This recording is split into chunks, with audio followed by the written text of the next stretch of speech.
HSC ও সমমানের পরীক্ষায় নতুন নজরদারির ঘোষণা শিক্ষামন্ত্রীর।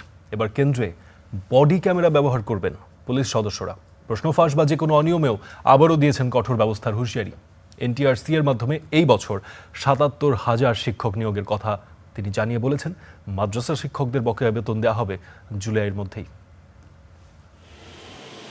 নকল ও অনিয়ম ঠেকাতে গত এসএসসি পরীক্ষা থেকেই কেন্দ্রে বসেছে সিসিটিভি ক্যামেরা।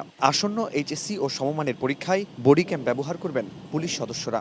ক্যামেরা ক্লাসরুমে থাকবে এবং এবার পুলিশ বডি ক্যামেরা নিয়ে ঘুরবে। বরিশাল শিল্পকলা একাডেমিতে কেন্দ্র সচিবদের সঙ্গে মতবিনিময় সভায় শিক্ষামন্ত্রী আবারও জানান, প্রশ্নপত্র ফাঁস বা পরীক্ষায় অনিয়মে জড়িতদের বিরুদ্ধে কঠোর ব্যবস্থা নেওয়া হবে।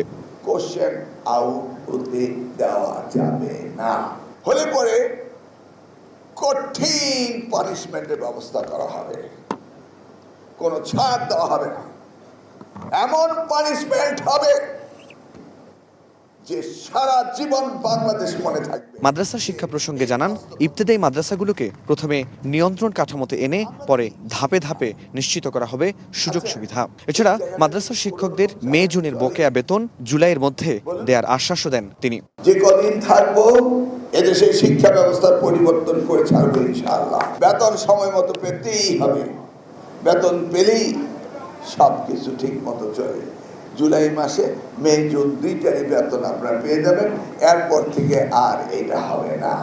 উচ্চশিক্ষায় সেশন জট নিরসনেও কঠোর অবস্থানের কথা তুলে ধরেন শিক্ষামন্ত্রী। জানান, শতবর্ষী স্কুল কলেজগুলোকে সরকারি করার প্রস্তাব মন্ত্রিসভায় উত্থাপন করা হয়েছে। আপনারা কেউ ফরহাদ বিন নূর, স্টার নিউজ, বরিশাল।